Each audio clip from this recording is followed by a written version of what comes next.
శ్రీ గురుభ్యో నమః. హరిః ఓం.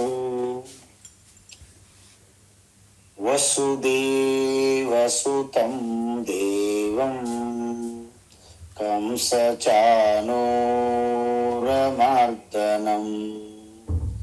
దేవకీ పరమానందం కృష్ణం వందే జగద్గురుం.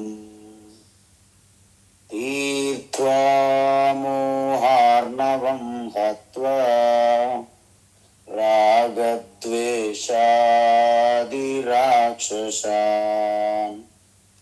సీతా శాంతి సమాయుక్త ఆత్మా రామో విరాజతే. ఆత్మా రామో విరాజతే. ఆత్మస్వరూప బంధుగణ. ఇప్పటి వరకు మనం 17 అధ్యాయం చూసాము. అంటే భగవద్గీత మెయిన్ ముఖ్యమైనటువంటి టీచింగ్ ఉపదేశం అయిపోయింది. అయితే ఈ భగవద్గీత 18వ అధ్యాయము చివరిది, అంటే 3వ షట్కములో ఆఖరి అధ్యాయం. అన్నిటికంటే పెద్దది కూడా. ఎందుకంటే దీంట్లో 78 శ్లోకాలు ఉంటాయి. 78 శ్లోకాలతో కూడినటువంటి పెద్దది. అయితే ఈ అధ్యాయం అసలు మనకు ముఖ్యమైనటువంటి భగవద్గీత టీచింగ్ ఎక్కడ ప్రారంభమైంది?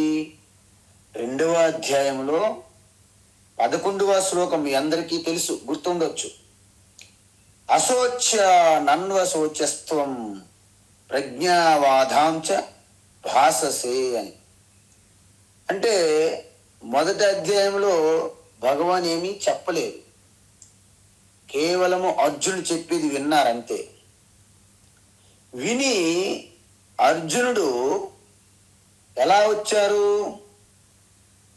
అంటే, ఆ 13 సంవత్సరములు అరణ్యాల్లో అజ్ఞాతవాసం గడిపి ఎప్పుడు యుద్ధం వస్తాదా అని ఎదురు చూస్తూ అస్త్రశస్త్రాలన్నీ కూడా తయారు చేసుకుని వచ్చాడు యుద్ధభూమికి. భగవాన్ శ్రీకృష్ణ కేవలం ఒక సారథి, అంటే ఒక డ్రైవర్గా వచ్చారు. అందువలన వీరాది వీరుడు, అప్పటికే ధనుర్ధారి, ప్రపంచ విజేతగా ఉన్న అర్జునుడు, డ్రైవర్గా ఉన్నటువంటి కృష్ణ రావడంతో అప్పుడు ఒక్కసారి బంధువులు, తాతలు, గురువులు, మేనమామలు ఇలా అందరిని ఒక్కసారి చూసేసరికి తన యొక్క శౌర్యము, సామర్థ్యము, జ్ఞానము, వివేకం అన్నీ కోల్పోయాడు. ఎందుకు? రాగములో పడిపోయాడు, అటాచ్మెంట్.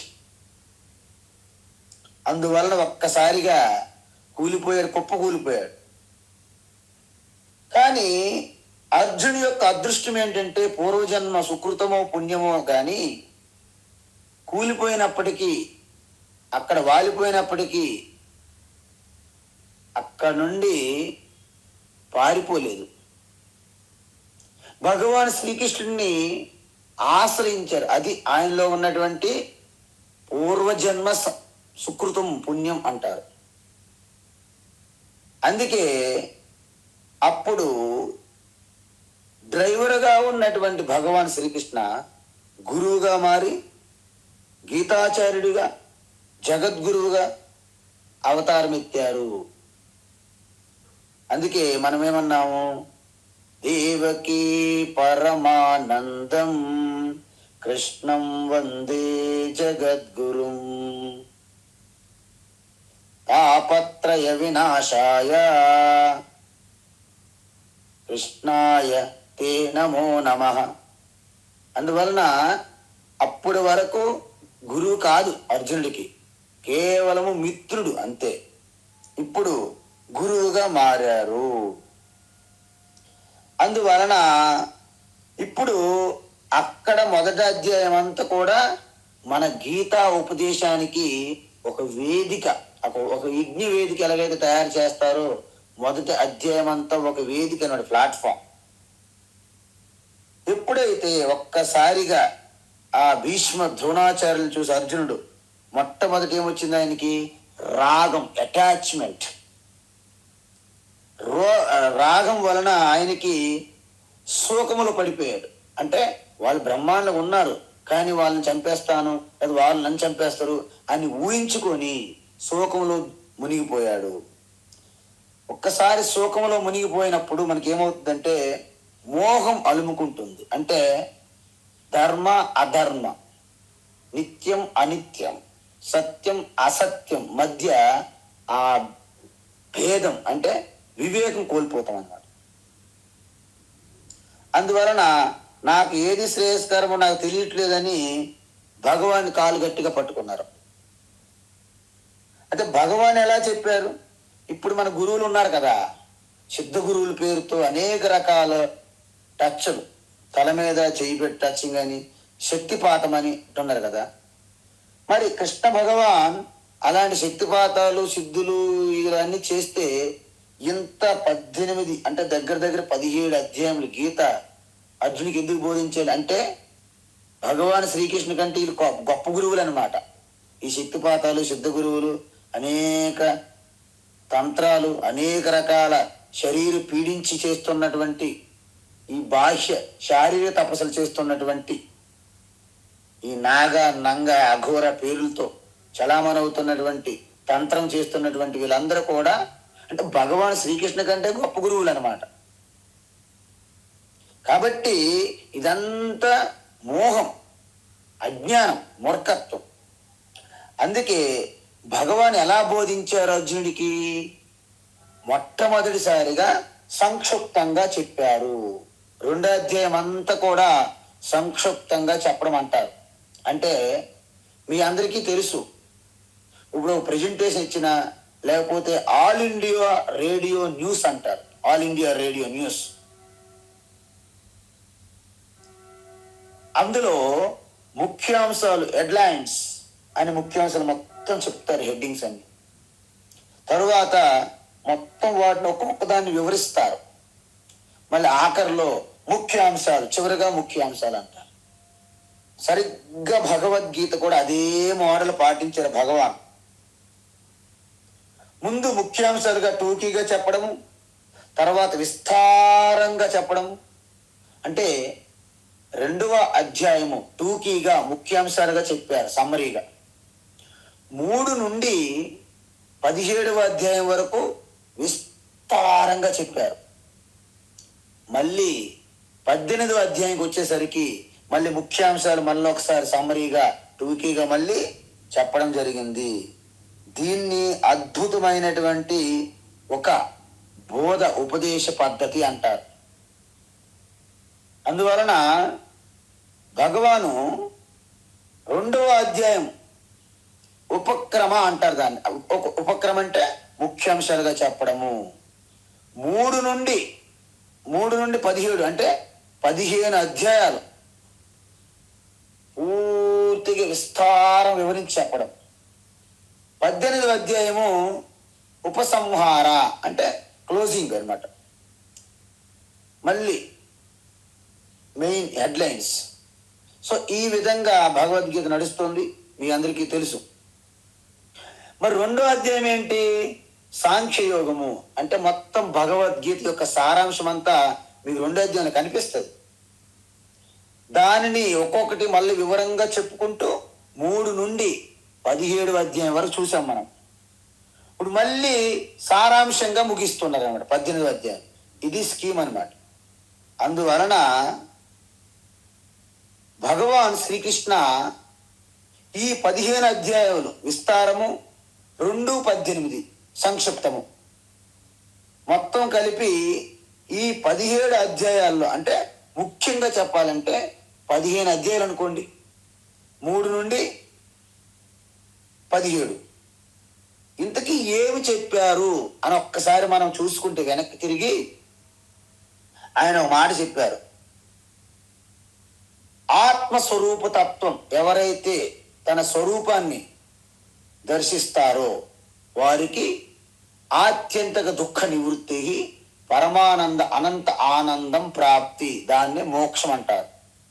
అది పొందేందుకు చేయవలసిన సాధనలు ఏమిటి అంటే మొదటి 6 అధ్యాయములలో ఒకటి చెప్పారు. ఏంటి? కర్మయోగం అనేది ముఖ్యమైన సాధన. మొదటి 6 అధ్యాయాల్లో సాధన గురించి ఏం చెప్పారు?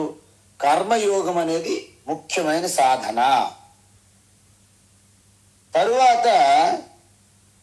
తరువాత ఏం చెప్పారంటే ఇంతకీ జీవుడు అంటే నీ యొక్క స్వరూపం ఏమిటి, జీవు యొక్క స్వరూపం ఏమిటి, త్వం పదం అంటారు. అంటే ఈ తత్వాన్ని ఉపనిషత్తులు చెప్పడానికి మహావాక్యం అంటారు. ఏంట మహావాక్యము?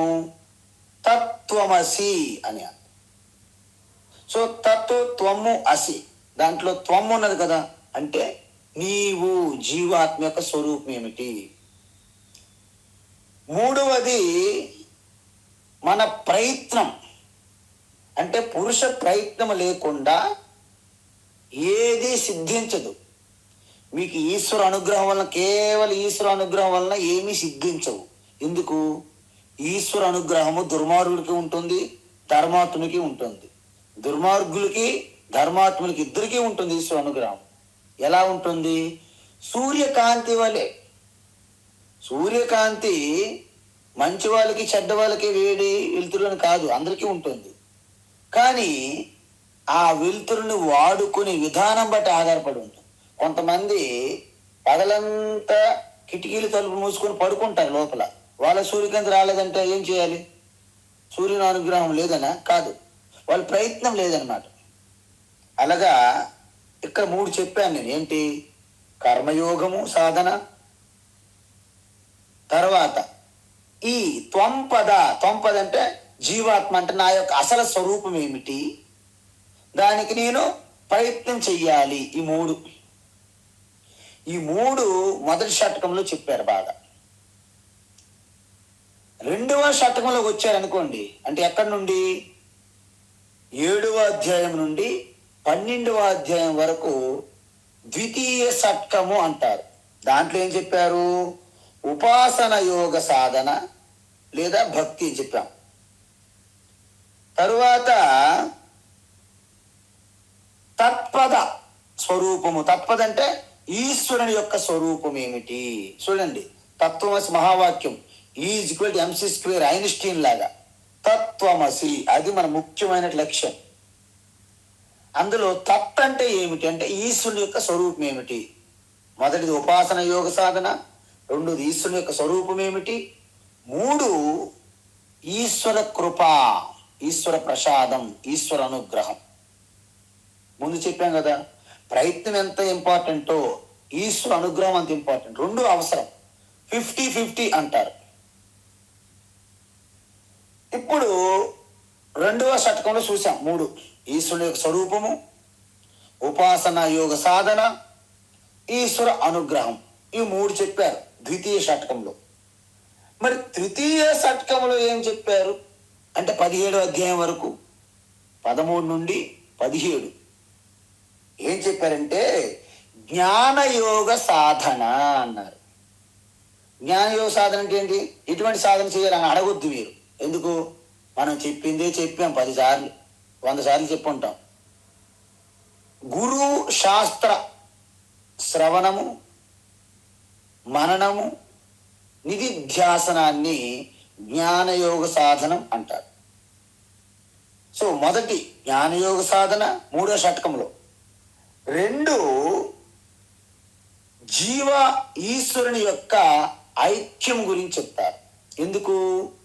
తత్పద త్వంపద చూశాం. రెండింటి యొక్క తత్వము చైతన్యముగా తెలిసింది. కెరటము సముద్రం పట్టుకున్నాం. కెరటము యొక్క స్వరూపం ఏమిటి? నీరు. మరి సముద్రం యొక్క స్వరూపం ఏమిటి? నీరు. మరి కెరటానికి సముద్రంకు ఉన్న సంబంధం ఏంటి? నీరు దృష్ట్యా ఒక్కటే. మరి జీవునికి ఈశ్వరునికి మధ్య సంబంధం ఏమిటి? చైతన్యం దృష్ట్యా జీవీశ్వర, జీవి అంటే జీవుడు ఈశ్వరు, జీవేశ్వర ఐక్యం చెప్తున్నది అనమాట. జీవేశ్వర ఐక్యం చెప్పింది, జ్ఞానయోగ సాధన చెప్పాము, తర్వాత జీవ ఈశ్వర ఐక్యం చెప్పాము. అంటే తత్వమసిలో అసి అనే ఒక పదం ఉంది. త్వం చెప్పాము, తత్ చెప్పాము. అసి అంటే ఏంటి? జీవేశ్వర ఐక్యం. అయితే మూడోది ఏంటి? దైవీ సంపత్తు లేదా సద్గుణ సాధన. సద్గుణాలు చూసాం కదా. కేవలం 16, 17, 2 అధ్యాయాలు మీలో సత్వగుణము దైవీ సంపత్తు కోసమే చెప్పారు. అందువలన 3వ షట్కములో జీవేశ్వర యొక్క ఐక్యము, తరువాత జ్ఞానయోగ సాధన, తరువాత సద్గుణాలు అంటే సంపత్తి, దైవీ సంపత్తి, సత్వగుణ సంపత్తి వృద్ధి చేసుకోవడం. ఇవి దీన్ని బట్టి మీకేమర్థమైంది?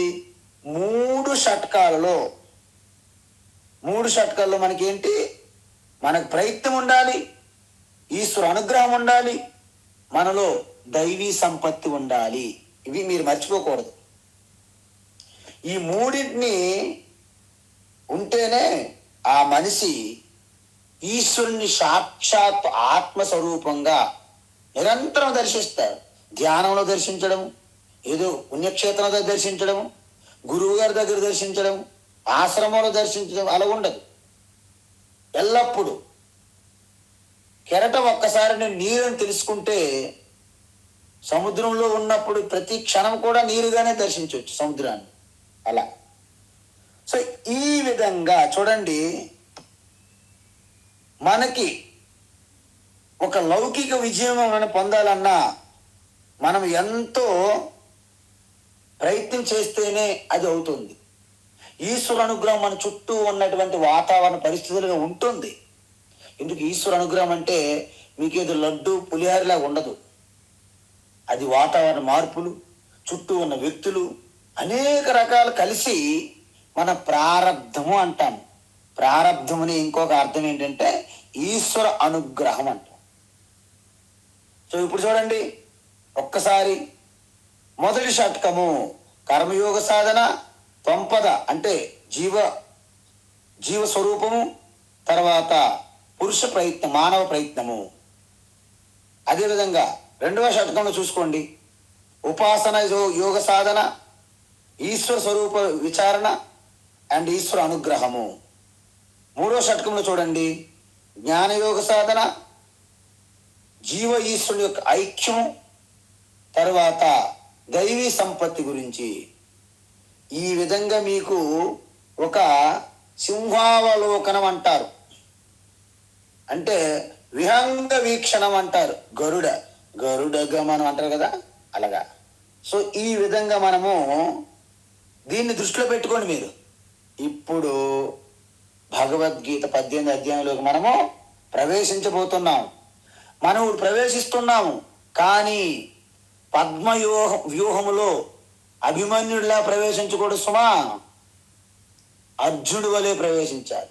అంటే వ్యూహములోకి ప్రవేశించడము తెలియాలి, బయటికి రావడము తెలియాలి. మనము ఇప్పుడు 18వ అధ్యాయంలోకి మనము ప్రవేశిస్తున్నాము. ఓం శ్రీ పరమాత్మనే నమః. ఓం శ్రీ పరమాత్మనే నమః. అథాష్టాదశోऽధ్యాయః. అథ అష్టాదశోऽధ్యాయః. అర్జున ఉవాచ. అర్జున ఉవాచ. సన్యాసస్య మహాబాహో. సన్యాసస్య మహాబాహో. సన్యాసస్య మహాబాహో. తత్వమిచ్ఛామి వేదితుం. తత్వమిచ్ఛామి వేదితుం. తత్వమిచ్ఛామి వేదితుం.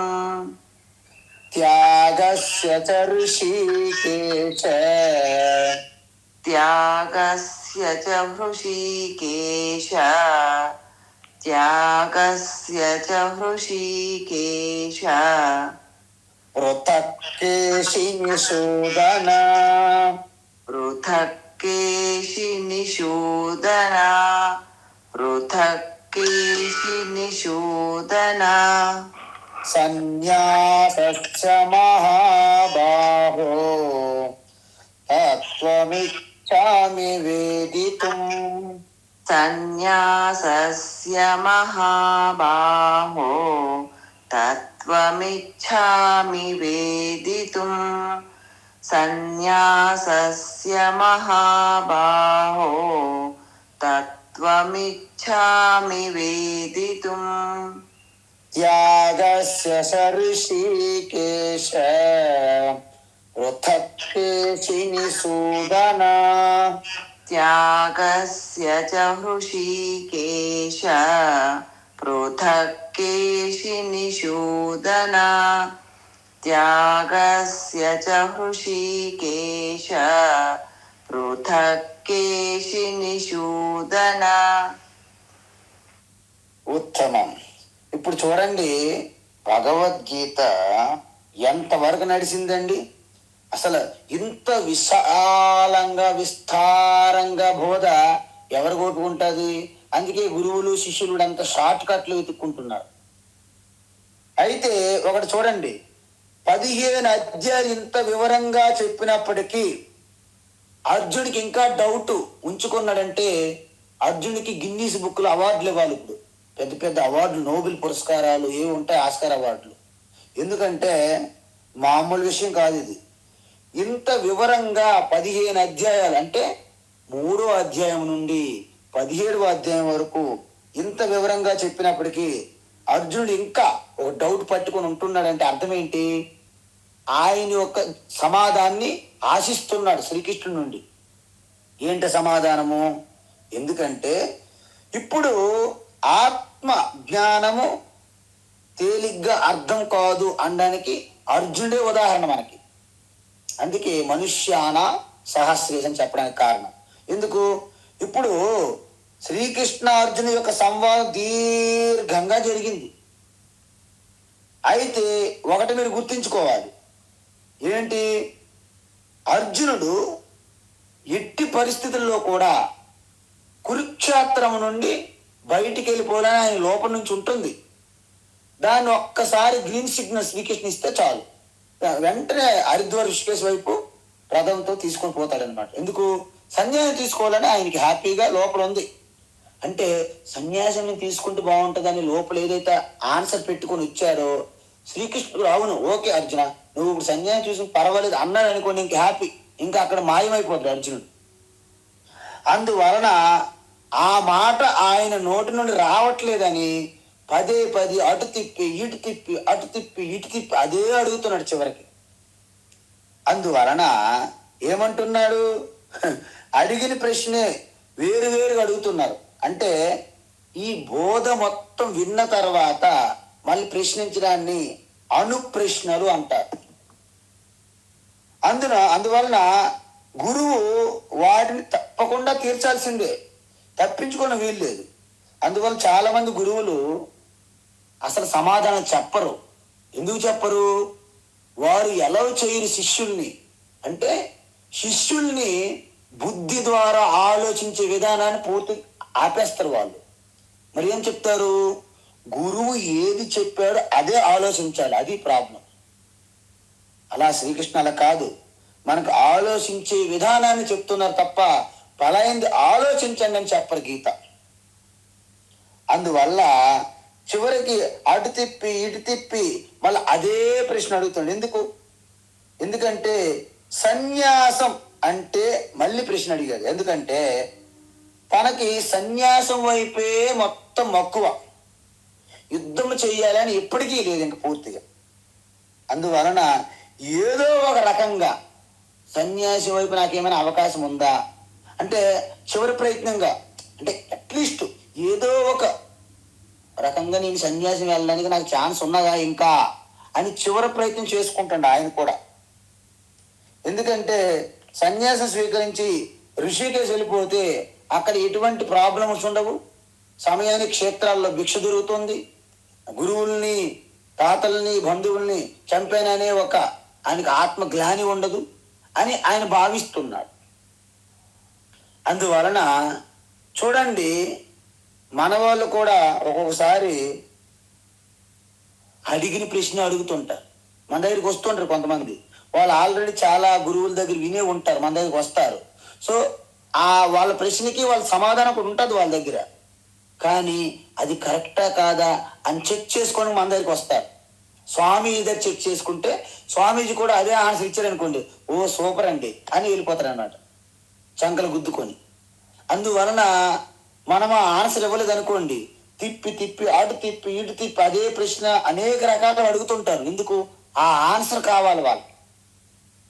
ఇప్పుడు రిపోర్టర్లు కానీ ఎవరైనా కానీ మనకి చూడండి, ఈ రాజకీయ నాయకుల దగ్గర ఆఫీసర్ల దగ్గరికి వెళ్ళి వాళ్ళు ఏవైతే రాబట్టుకోవాలో సమాధానాలు, దానికోసము అటు ప్రశ్న అడిగి ఇటు ప్రశ్న అడిగి కింద అడిగి మీద అడిగి తిప్పుతుంటారు అన్నమాట. వాళ్ళకి గుక్క తిప్పకుండా ఆ సమాధానం రాబట్టడానికి ఈ రిపోర్ట్లు ఎలాగైతే అడుగుతారో భగవాన్ శ్రీకృష్ణుడి నుండి ఆ సన్యాసం బాగుంది అర్జున, నువ్వు సన్యాసంకి వెళ్ళిపో అని అంటారేమో అని అర్జునుడు చివరి ప్రయత్నం చేసుకుంటున్నాడు అన్నమాట.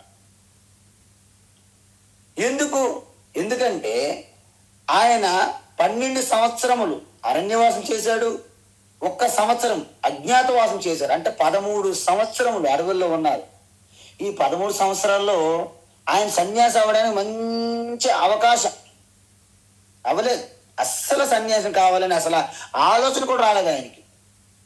ఆలోచన రాక ఇంకా అస్త్రశాస్త్రాలు బాగా పదునుగా రెడీ చేసుకొని ఎప్పుడు యుద్ధం స్టార్ట్ అవుద్దా, దుర్యోధనుని వాడి సోదరుని సంహరిస్తామా అని ప్రతినిభూని వచ్చినటువంటి అర్జునుడు ఒక్కసారిగా ద్రోణాచార్య, భీష్మాచార్య, కృపాచార్యుని ఆచార్యుని చూసేసరికి ఒక్కసారిగా తన యొక్క గాలి తీసినట్టు అయింది. ఒక్కసారి వాళ్ళందరినీ చూసేసరికి, ద్రోణుణ్ణి భీష్ముని వాళ్ళందరినీ చూసేసరికి అప్పుడు శ్రీకృష్ణుడికి అంటున్నాడు, ఏమంటాను కృష్ణ, నరాలు తెగిపోయినట్లు ఉన్నాయి అన్నాడు అనమాట అర్జునుడు. ఏం మాట్లాడుతున్నావు నువ్వు, నరాలు కట్ అయిపోయినాయి అన్నాడు అర్జునుడు.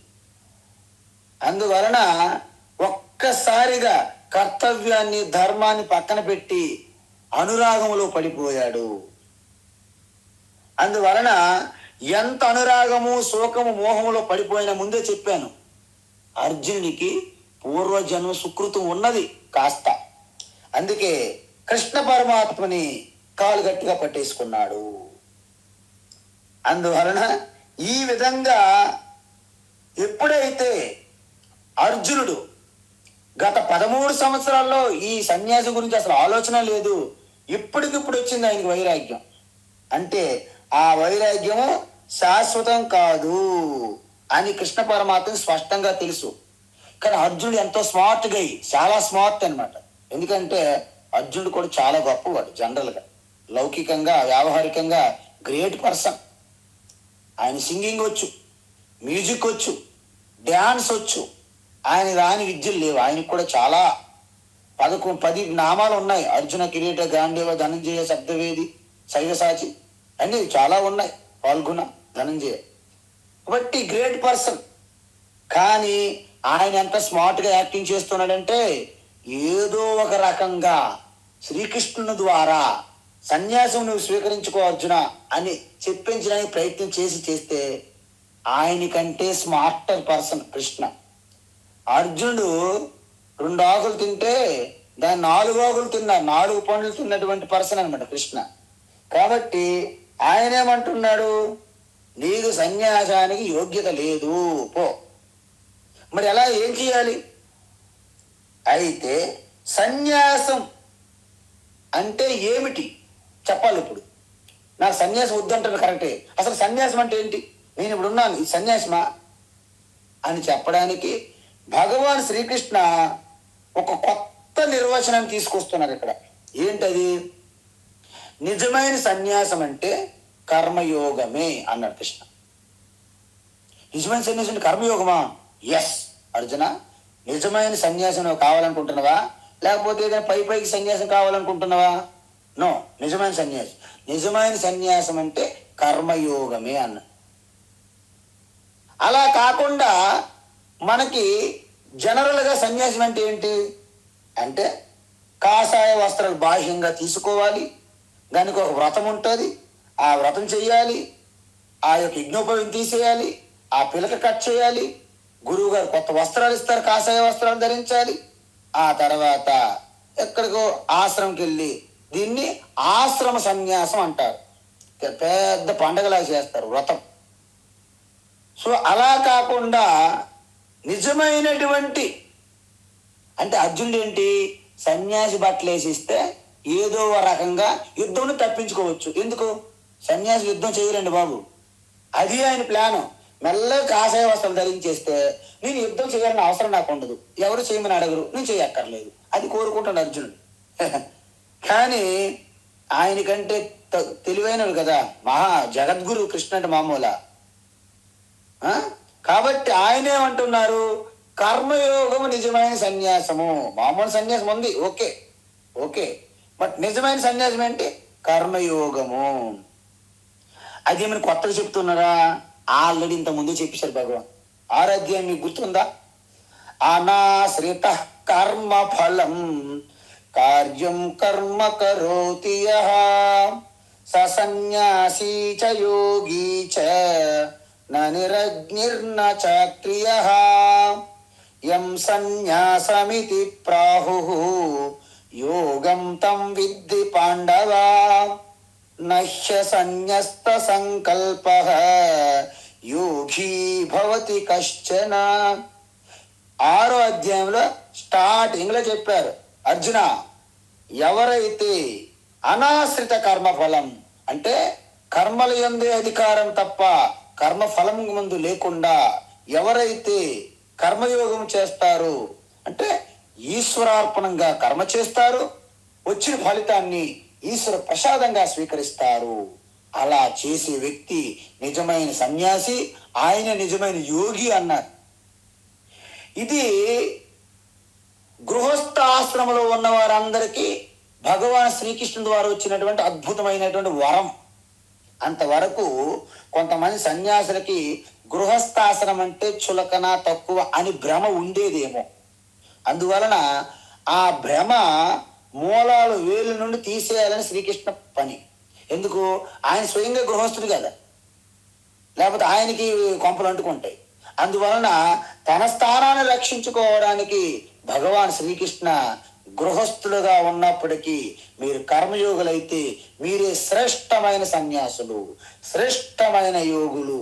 అంతే తప్ప నేను పని పాడు చెయ్యను, ఊరుకున్నాడు ఉత్తమ యోగిరా అని అన్ని పనులు ఆపేసి అగ్ని కార్యక్రమాలు కానీ ఎటువంటి కర్మలు కానీ మానేసినంత మాత్రాన నువ్వు యోగి కాలేవు, నువ్వు సన్యాసి కాలేవు అని చెప్పేశారు. చూసారా? అది అందువలన కర్మయోగం నిజమైన సన్యాసము అని ఎందుకన్నారు అంటే మన యొక్క కర్మయోగ జీవన విధానములో రాగద్వేషాలకి అతీతంగా ఎవరు వెళ్ళగలరో వారి బ్రహ్మచారైన వారు, వారు గృహస్థైనా, వారు వానప్రస్థులైనా, వారు సన్యాసులైనా రాగద్వేషాలకు అతీతంగా వెళ్ళడమే సన్యాసము. ఇది ముఖ్యమైనటువంటి సిద్ధాంతం. కాబట్టి గృహస్థు జీవితములో ఉన్నప్పటికీ రాగద్వేషములకు అతీతంగా వెళ్ళి కర్మయోగ జీవన విధానమే సన్యాసం అని ఒక్క మొట్టిగా ఇలా పెట్టారు అర్జునుడు. అందువలన అర్జునుడు ఎన్ని చేస్తున్నా సరే తనకు ఆ లోపల బీజం ఉన్నది కదా. అప్పుడు అర్జునుడు ఏమంటాడంటే, సరే కృష్ణ, సన్యాసము త్యాగము రెండు ఉన్నాయి కదా, ఆ రెండింటి యొక్క వివరణ నాకు కావాలి. ఎందుకంటే నాలో ఏమైనా ఇంకా అవకాశం ఉన్నదేమో, స్కోపు, చివరి ప్రయత్నం అన్నాం కదా. అందువలన సన్యాసం అంటాడు. ఏంటని అర్జునుడు అంటున్నాడు, ఏమని ప్రశ్నిస్తున్నాడు? ఓ మహాబాహో అంటే బలమైనటువంటి పొడవైనటువంటి గొప్ప భుజములు కలిగిన ఓ కృష్ణ. సాధారణంగా భగవాన్ శ్రీకృష్ణ అర్జునుడికి అంటాడు, ఓ మహాబాహో అర్జున. ఇప్పుడు ఆయన పొగడం మొదలెట్టాడు. నేను మహాబాహుని కాదు, నా పక్కన పెట్టండి నా మహాబాహువులు. నువ్వు చాలా గొప్ప మహాబాహువులు కలిగినటువంటి మహాబాహో కృష్ణ. ఏమంటున్నారు? సన్యాసస్య తత్వం, సన్యాసస్య తత్వం వేదితుం ఇచ్చామి. అంటే సన్యాసం యొక్క దాని యొక్క నిర్వచనం, అంటే దాని యొక్క అసలైనటువంటి స్వరూపం, తత్వం తెలుసుకోవాలని కుతూహలంగా ఉన్నది నాకు. అయితే సన్యాసం అంటే ఏంటి? సాధారణంగా త్యాగం అంటే త్యజించడం అని. మరి సన్యాసం అంటే మీ అందరికీ తెలుసు, సమ్యక్ న్యాస అంటారు. సన్యాసం అంటే సం అంటే మొత్తం, నీ అంటే పక్కాగా, అస్ అంటే అస్యతి అంటే పూర్తిగా త్యజించడం, అంటే సంపూర్ణంగా త్యజించడాన్ని సన్యాసం అంటారు. చూసారా? ఇప్పుడు ఎంత విచిత్రం అంటే, ఒక్కసారి ఇప్పుడు మనము త్యజించడం అంటే, కొంతమంది వాళ్ళు డాక్టర్లు, ఇంజనీర్లు, ఐఏఎస్, ఐపీఎస్లు, జడ్జిలుగా ఉంటారు. ఆ తర్వాత వారు వచ్చి సన్యాసం తీసుకుంటుంటారు, అక్కడ ఉన్నారు. కానీ తర్వాత కూడా డాక్టర్ స్వామి సోయన్స్, చాలా పొరపాటు అది. పద్మశ్రీ స్వామి సోయన్స్, డాక్టర్ స్వామి సోయన్స్, ఇదంతా రాంగు. ఎందుకంటే సన్యాసికి ఇంకా తర్వాత ఏం మిగలలేదు అక్కడ సృష్టిలో. అందువలన ఈ బిరుదులు, డిగ్రీలు ఇవన్నీ కూడా, బ్యాంక్ బ్యాలెన్సులు, సంబంధాలు, ఆస్తుపాతులు అన్నీ త్యజించాలి సన్యాసి అంటే. అంటే కంప్లీట్ త్యాగం అని చెప్పాము, అందుకే కంప్లీట్ త్యజించడము. అందువలన ఒక్కసారి సర్వాన్ని త్యజించాలంటే మళ్ళీ గృహస్థాశ్రమంలో వెనక్కి రావడానికి వీలు లేదు. ఆయన క్లోజ్ డోర్లన్నీ.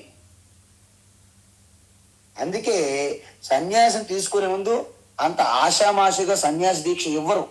ఎందుకంటే 1కి 10 సార్లు 100 సార్లు ఆలోచించుకోవాలి. ఒక్కసారి నువ్వు ఎంటర్ అయ్యావా, out. There is no come back, there is no return.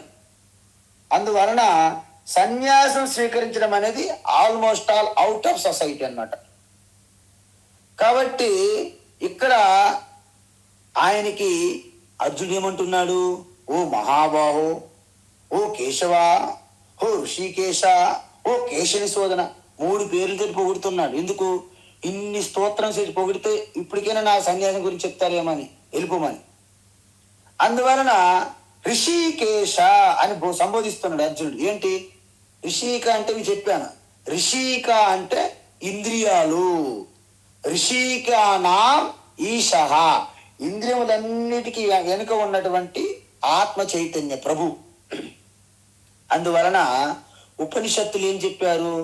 శ్రోత్రస్య శ్రోత్రం, మనసో మనోయత్, ప్రాణస్య ప్రాణ అని చెప్పారు. అంటే ప్రాణానికి ప్రాణము, శ్రోత్రమునకు శ్రోత్రము, చక్షువు చక్షువు, మనస్సుకు మనస్సు. అంటే అర్థం ఏంటి? వీటన్నింటికి వెనక చైతన్యం అందిస్తున్న పరమాత్మ. ఆ పరమాత్మ ఋషికేశ. ఆల్రెడీ చూసారా, అర్జునుడికి అర్థమైపోయింది, కృష్ణయే పరమాత్మ. కృష్ణస్తు భగవాన్ స్వయం అంటారు శ్రీమద్ భాగవతంలో. అందువలన ఋషికేశ, ఓ కేశిని శోధన. కేశి అంటే ఒక రాక్షసుడు ఉంటాడు. వాడు ఎలాంటి రాక్షసుడు అంటే, మనకి ఊసర వెళ్ళి అంటారు, విన్నారు కదా? ఊసర వెళ్ళిలాగా తన రూపాలను మార్చుకునేవాడు కేసి అని రాక్షసుడు. అందువలన ఆయన ఊసర వెళ్ళి రూపాలను కూడా తెలుసుకొని ఆయన సంహరించినటువంటి ఓ కృష్ణ, కేశిని శోధన. శోధన అంటే సంహరించేవాడు. అందువలన త్యాగస్య తత్వం వేదితం ఇచ్చామి. ఒక సన్యాస తత్వమే కాదు, త్యాగం అంటే తత్వం కూడా చెప్పాలంట. చూడండి, ఇక్కడ త్యాగం అన్నా అన్ని త్యజించడమే, సన్యాసం అన్నా త్యజించడమే. మరి త్యాగమో త్యజించడమే, సన్యాసమో త్యజించడమే. అది మరి సన్యాసంకి త్యాగానికి మళ్ళీ వేరు వేరు ఎందుకు అడిగాడు అర్జునుడు? చెప్పాలి కదా. అందుకే సన్యాసికి ఏం చెప్తారు మంత్రము? నా కర్మ నాన ప్రజయ, నా కర్మ నాన ప్రజయ ధనేన త్యాగే నైకే అమృతత్వ మానసహు పరేణ నాకం నిహితం గుహాయాం విభ్రాజదే యద్యతయో విశంతి వేదాంత విజ్ఞాన సునిశ్చితార్థ సన్యాస యోగ యతయ శుద్ధ సత్వ ఆహ. అంటే అర్థం ఏంటి? నకర్మణ ప్రజయ, ధనం వలన, సంతానం వలన, కర్మల వలన కానీ మోక్షం రాదు. మరి దేని వల్ల వస్తుంది? కేవలం త్యాగం వలన చెప్పారు. తర్వాత ఏమన్నారు? వేదాంత విజ్ఞాన సునిశ్చితార్థ సన్యాస యోగాట్ అన్నారు. అంటే సన్యాస మంత్రం మీరు ఆహ్వానించినప్పుడు ఈ సన్యాస మంత్రంలోనే త్యాగం ఒక దగ్గర అన్నారు, ఒక దగ్గర సన్యాస యోగం అన్నారు. దీన్ని బట్టి మీకు ఏమర్థమైంది? రెండు వాడారు. కాబట్టి ఇంతకీ త్యాగం అంటే ఏంటి, సన్యాసం అంటే ఏంటి వివరంగా నాకు చెప్పు అంటున్నాడు అర్జునుడు. అందువలన మీరు ఒకవేళ భగవద్గీత బుక్కులు చదువుకొని ఏదైనా డిక్షనరీ చదువుకుంటే మీకు త్యాగము సన్యాసం రెండు ఒకటేనండి అని చేతులు దులుపుకొని వెళ్ళిపోతారు మీరు. కానీ ఇక్కడ ఏమంటున్నారు? పృథక్, ఈ రెండు వేరు వేరుగా అర్థాలా చెప్పమని అడుగుతున్నాడు ఆయన అర్జునుడు. ఏమని? పృథక్ పృథక్ త్యాగస్య సన్యాసస్య తత్వం పృథక్ వేదితం ఇచ్చామి. వేరు వేరుగా నాకు తెలియాలి. సన్యాసం అంటే ఏంటి వేరుగా తెలియాలి, త్యాగం అంటే వేరుగా చెప్పాలి. రెండు కలపొద్దు. ఆ రెండు ఒకటేలా ఏమడుగుతావు అనొద్దు, వేరు వేరుగా చెప్పు అని అడుగుతాను. అప్పుడు భగవాన్ ఈయన ప్రశ్న చూసి ఒక చిన్న చిరునవ్వు నవ్వి ఇలాగ చెప్తున్నాడు. శ్రీ భగవానువాచ శ్రీ భగవానువాచ కామ్యానాం కర్మణాం న్యాసం కామ్యానాం కర్మణాం న్యాసం కామ్యానాం కర్మణాం న్యాసం సన్యాసం కవయో విదుః సన్యాసం కవయో విదుః సన్యాసం కవయో విదుః సర్వకర్మ ఫలత్యాగం సర్వకర్మ ఫలత్యాగం సర్వకర్మ ఫలత్యాగం ప్రాహుస్త్యాగం విచక్షణా ప్రాహుస్త్యాగం విచక్షణా ప్రాహుస్త్యాగం విచక్షణా కామ్యానాం కర్మణాం న్యాసం సన్యాసం కవయో విదుః కామ్యానాం కర్మణాం న్యాసం సన్యాసం కవయో విదుః కామ్యానాం కర్మణాం న్యాసం సన్యాసం కవయో విదుః సర్వకర్మ ఫలత్యాగం ప్రాహుస్త్యాగం విచక్షణా సర్వకర్మ ఫలత్యాగం ప్రాహుస్త్యాగం విచక్షణా సర్వకర్మ ఫలత్యాగం ప్రాహుస్త్యాగం విచక్షణా. ఉత్తమం. అయితే భగవాన్ శ్రీకృష్ణ ఏం చెప్తున్నారంటే అర్జునుడి ప్రశ్నకి సమాధానము ఆయన జ్ఞానము ఆయన అనుభవంతో చెప్పడం లేదు. అస్సలు ఆయన సమాధానం చెప్పకుండా మహాత్ములు ఋషులు యోగులు పెద్దవారు చెప్పి ఉన్నారు, వారు చెప్పిన దాన్ని ఇక్కడ ముందు చెప్తున్నారు స్టార్టింగ్ లో. అంటే 2వ శ్లోకము 3వ శ్లోకం మీరు గమనిస్తే భగవాన్ శ్రీకృష్ణ యొక్క అభిప్రాయం కాదు అది.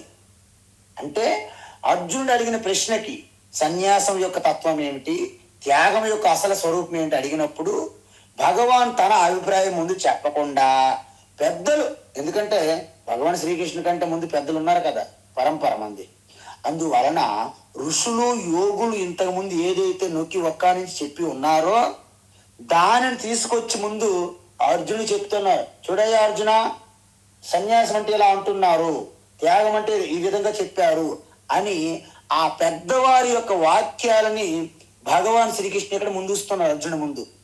అందువలన 2వ శ్లోకము 3వ శ్లోకము భగవాన్ శ్రీకృష్ణ యొక్క అభిప్రాయం కాదు అని మీరు ఒకసారి గుర్తుంచుకోవాలి. మీరు 4వ శ్లోకం నుండి తన యొక్క ముఖ్యమైనటువంటి నిశ్చయమైనటువంటి అభిప్రాయంతో సమాధానం చెప్తారన్నమాట. 4వ శ్లోకం నుండి స్టార్ట్ అవుతుంది అసలైనటువంటి కృష్ణ భగవాన్ ఉపదేశం. అయితే ఇప్పటి వరకు పెద్దవాళ్ళు ఏవైతే చెప్పి ఉన్నారో అది గుర్తు చేస్తున్నాడు అర్జునుడికి. ఏంటది అంటే, నిజానికి కర్మను త్యజించడం అనేది అన్నిటికన్నా కష్టం. మీకు అర్థమవుతుందా? మనం ఏదైనా త్యజిస్తాం, కానీ ఏమీ చేయకుండా ఎవరైనా ఉండగలరా? ఉండలేరు. కాబట్టి ఇప్పుడు కర్మను త్యజించడం అనేది ఇంచుమించుగా అసాధ్యం. ఆయన చెప్పాడు స్వయంగా 3వ అధ్యాయం. ఏంటి? నహి కశ్చిత్ క్షణమపి జాతు తిష్టస్య కర్మకృతు తిష్టత్య జాతు తిష్టత్య కర్మకృతు అంటే తిష్టతి అకర్మకృతు నహి క్షణమపి అంటే ఒక్క క్షణం కూడా మనం ఏది అంటే శారీరక, వాచక, మానసిక ఏ కర్మ అయినా చేష్ట ఆయన చేయకుండా ఒక్క క్షణం కూడా మనం ఉండలేమండి. అది నిజమే కదా, మీరే చూడండి. అందువలన శాస్త్రం అనేది ఈ కర్మ అనేది మనం తప్పించుకోలేం. కాబట్టి ఇంతకీ కర్మలు ఎన్ని రకాలు ఉన్నాయి? కర్మలు ఎన్ని రకాలు ఉన్నాయి చెప్పండి. అంటే వేదములో 5 రకాల ముఖ్యమైన కర్మలు చెప్పారు. ఏంట కర్మలు? నిత్య కర్మలు, కామ్య కర్మలు, నిషిద్ధ కర్మలు, ప్రాయశ్చిత్త కర్మలు, నైమిత్తిక కర్మలు అంటారు. మీరు ఇంతకుముందు చెప్పాం మనం ఒకసారి. నిత్య కర్మలు అంటే ఏంటి? నిత్య కర్మలు మీ అందరికీ తెలుసు. వేదములు ఈ కర్మలను నిత్య నిరంతరం ప్రతిరోజు చెయ్యాలి. సంధ్యావందనాది. మీరు ప్రతిరోజు దేవుడి గదిలో మీరు అక్కడ మొత్తం శుభ్రం చేసి ధూప దీప నైవేద్యాలు పెట్టి మీరు చేస్తున్నారు. అది మీకు నిత్య కర్మ. అది ఆపేయడానికి వీలు లేదు. అది బ్రహ్మచారి గృహస్థులందరూ కూడా సంధ్యావందనాలు చేస్తారు. అదే సన్యాసి అయితే తన అధ్యయనం, అధ్యాపనము, టీచింగు, తర్వాత ఓంకార జపము ఇవన్నీ చెయ్యాలి. నిత్య కర్మలు అవి. కాబట్టి నిత్య కర్మలు అంటారు వాటికి. కొన్ని కామ్య కర్మలు ఉంటాయి. ఇవేంటి? మీలో ఉన్న కోరికల కోసం తీర్చుకోవడానికి కొన్ని కర్మలు చేస్తారు. వాటిని సకామ కర్మలని కానీ కామ్య కర్మలని కానీ అనొచ్చు. 3 నిషిద్ధ కర్మలు. అంటే ఆ కర్మలు మీరు చేయకూడదు. అవి సురాం న పిబేత్, కలంజనం న భక్షయేత్. చూసారా? అంటే హింస సర్వత్ర వర్జయేత్. అంటే ఏవైతే చేయకూడదు నిషేధ కర్మలు అంటారు. అంటే నిషిద్ధ కర్మలు. ఇక 4వది ప్రాయశ్చిత్త కర్మలు. అంటే మనం పొరపాటున ఏమైనా నిషిద్ధ కర్మ చేస్తే, ఏమైనా అధర్మంగా తప్పుగా చేస్తే వాటి నుండి మనము శుద్ధి చేసుకోవడానికి, పవిత్రం కావడానికి ప్రాయశ్చిత్త కర్మలు పెట్టారు శాస్త్రములు. అదేవిధంగా నైమిత్తిక కర్మలు. చూడండి, మన యొక్క పితృదేవతలు తర్పణ ఇలా ఇస్తాం మనం. అదేవిధంగా పుట్టినరోజులు, వివాహ శుభకార్యములు ఇవన్నీ ఉంటాయి. సో ఇవన్నీ కూడా నైమిత్తిక కర్మలు. రోజు చేయం పుట్టినరోజులు, ఎప్పుడో వస్తుంది అలాగా. ఇలాంటివి ఉంటాయి అన్నమాట. ఇప్పుడు ఏమంటున్నారంటే సన్యాసం అంటే పెద్దలు ఏం చెప్పారు? భగవాన్ అభిప్రాయం కాదు ఇది, శ్రీకృష్ణ భగవాన్ అభిప్రాయం కాదు ఇది. పెద్దలు ఏం చెప్పారంటే సన్యాసం అంటే కామ్య కర్మలు, నిషిద్ధ కర్మలు, ప్రాయశ్చిత్త కర్మలు విడిచిపెట్టి ఏవైతే కామ్యానా కర్మనా న్యాసం అంటే కామ్య కర్మలు, నిషిద్ధ కర్మలు, ప్రాయశ్చిత్త కర్మలు ఈ 3 కర్మలను విడిచిపెట్టడమే సన్యాసం అన్నారు కొంతమంది పెద్దలు, యోగులు, ఋషులు, అంతకుముందు ఉన్న పెద్దవాళ్ళు. అందువలన ఇప్పుడు సన్యాసం అనేవారు ఏం చేయాలి? కామ్య కర్మలు చేయకూడదు, నిషిద్ధ కర్మలు చేయకూడదు, ప్రాయశ్చిత్త కర్మలు అక్కర్లేదు ఆయనకి అసలు. ఈ 3 కర్మలని విడిచిపెట్టడమే సన్యాసం అని పెద్దలు చెప్పారు అప్పటి వరకు. అయితే వెంటనే మనకి ఇంకొకటి వస్తుంది. ఏంటి మరి? త్యాగం అంటే ఏంటి? సన్యాసం అంటే బాగానే చెప్పారు. 3 రకాల కర్మలు చేయాలి అంటే నిత్య నైమిత్తిక సన్యాసి కూడా చెయ్యాలి అని వాళ్ళు చెప్పారు ఆ పెద్దలు ఇండైరెక్ట్ గా. కానీ త్యాగం అంటే ఏంటి? సర్వకర్మ ఫల త్యాగం అన్నారు. అంటే కామ్య కర్మలు, నిషిద్ధ కర్మలు, ప్రాయశ్చిత్త కర్మలు వదిలేసాం, ఆల్రెడీ ముందే తీసాం. ఇంకేం మిగిలాయి? నిత్య కర్మలు, నైమిత్య కర్మలు. సో నిత్య కర్మలు, నైమిత్య కర్మలు చేస్తూ వాటి ఫలితంపై ఆసక్తి లేకుండా ఈశ్వరార్పణంగా చేస్తే దాన్ని త్యాగం అంటారు. చూసారా? అందుకే సర్వకర్మ ఫల త్యాగం ప్రాహు త్యాగం అన్నారు. అంటే దీన్ని బట్టి మీకేం అర్థమైంది? సన్యాసం అంటే 3 రకాల కామ్యకర్మలు, నిషిద్ధ కర్మలు, ప్రాయశ్చిత్త కర్మలు విడిచిపెట్టడం యందు సన్యాసం అని పేరు పెడితే, నిత్య నైమిత్య కర్మల యొక్క ఫలత్యాగాన్ని, అంటే వాటి యొక్క ఫలం మీద అభిరుచి ఆసక్తి విడిచిపెట్టడాన్ని త్యాగం అంటారని చెప్పారు. ఎవరన్నారు? కవయ విచక్షణా విదుహు. కవయ అంటే కవులు అని అర్థం.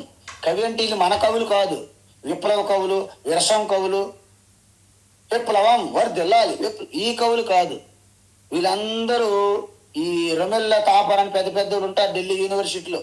కామ్రేడ్ యూనివర్సిటీ అది, జేఎన్యు అంటే ఢిల్లీ.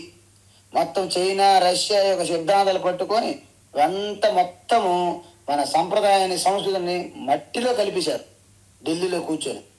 కాబట్టి ఇలాంటి కవులు కాదు. కవి అంటే క్రాంతి దర్శన, అంటే ఆత్మ దర్శనం కలిగిన వారు అన్న. అందువలన వాళ్ళు చెప్తున్నారు సన్యాసం అంటే కామ్యకర్మలు, నిషిద్ధ కర్మలు, ప్రాయచిత్త కర్మలని త్యజించడం సన్యాసము. మరి త్యాగం అంటే ఏంటి? నిత్య నైమిత్య కర్మల యొక్క ఫలాన్ని త్యజించడము అని చెప్పారు. ఇప్పుడు ఇక 3వ శ్లోకం ఏమంటున్నారు భగవాను? త్యాజ్యం దోషవదిత్యేకే, త్యాజ్యం దోషవదిత్యేకే, త్యాజ్యం దోషవదిత్యేకే, కర్మ ప్రాహుర్మనీషిణః, కర్మ ప్రాహుర్మనీషిణః, కర్మ ప్రాహుర్మనీషిణః, యజ్ఞదాన తపః కర్మ, యజ్ఞదాన తపః కర్మ, యజ్ఞదాన తపః కర్మ, న త్యాజ్యమితి చాపరే, న త్యాజ్యమితి చాపరే, న త్యాజ్యమితి చాపరే, త్యాజ్యం దోషవదిత్యేకే, కర్మ ప్రాహుర్మనీషిణః, త్యాజ్యం దోషవదిత్యేకే, కర్మ ప్రాహుర్మనీషిణః, త్యాజ్యం దోషవదిత్యేకే, కర్మ ప్రాహుర్మనీషిణః, యజ్ఞదాన తపః కర్మ, న త్యాజ్యమితి చాపరే, యజ్ఞదాన తపః కర్మ, న త్యాజ్యమితి చాపరే, యజ్ఞదాన తపః కర్మ, న త్యాజ్యమితి చాపరే. ఉత్తమం. ఈ శ్లోకాన్ని రేపటి క్లాసులో చూద్దాం. హరి ఓం తత్సత్. సర్వం శ్రీకృష్ణార్పణమస్తు.